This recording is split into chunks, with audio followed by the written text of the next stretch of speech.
بسم اللہ الرحمن الرحیم۔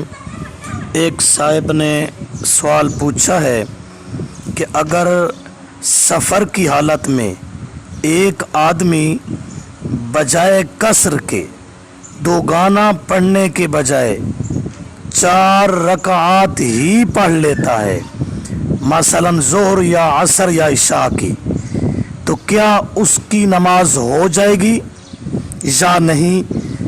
تو شرعی مسئلہ یہ ہے کہ مسافر کے لیے فرض ہی قصر ہے، 4 رکعات والی نماز 2 ہی فرض ہے۔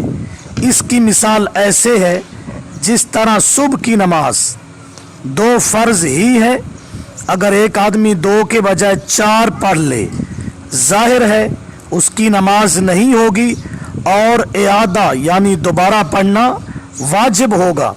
اسی طرح اگر مسافر حالت سفر میں قصر کے بجائے پورے فرض پڑھ لیتا ہے تو اس کی نماز نہیں ہوگی، اس پر اعادہ یعنی دوبارہ پڑھنا واجب ہوگا، خواہ اسے مسئلے کا پتہ ہو یا نہ ہو۔ آپ کے مسائل اور ان کا حل، جلد نمبر 2 صفحہ 461۔